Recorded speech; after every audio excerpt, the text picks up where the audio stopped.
30 days ఆ Russia నుంచి oil కొనుక్కోవడానికి మీకు నేను పర్మిషన్ ఇస్తున్నానని చెప్పేసి డొనాల్డ్ ట్రంప్ స్టేట్మెంట్ ఇచ్చిండు.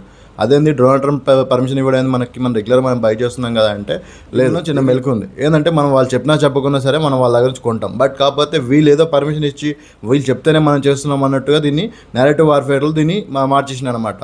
సో మెయిన్గా ఏంటంటే ఇండియా యుద్ధం విషయాలలో ఎంత ప్రిపేర్గా ఉన్నా బట్ ఈ నేరేటివ్ వార్ విషయంలో మాత్రం చాలా వెనుకబడిపోయింది. ఎందుకంటే ఇప్పుడు ఫర్ ఎగ్జాంపుల్ పాకిస్తాన్ తీసుకోవడం కూడా ఇష్టం లేదు, బట్ కాదు తీసుకోండి. ఎందుకంటే మనం ఇది ఆపరేషన్ దూర టైంలో వాళ్ళ ఫ్లైట్ పాయింట్ యాక్యురసీతో కొట్టి చూపించిన కూడా వాళ్ళు దాన్ని యాక్సెప్ట్ చేయలేదు. వాళ్ళు ఇంకా ఏంటంటే మేమే ఇంకా వాళ్ళ ఫ్లైట్స్ పడగొట్టేసినాం, వాళ్ళకి ఎక్కువ డ్యామేజ్ చేసినాం అని చెప్పి వాళ్ళే ఎక్కువ మాట్లాడతారు. సో మనం కూడా ఈ నెరేటివ్ వార్ఫేర్లో చాలా వెనకబడి ఉన్నాం. మెయిన్గా మన మెయిన్ స్ట్రీమ్ మీడియా వచ్చేసి ఈ విషయంలో చాలా వెనకబడి ఉంది. మన ఇండియాని కూడా ఈ విషయంలో బాగా వెనక్కి లాగేస్తుంది.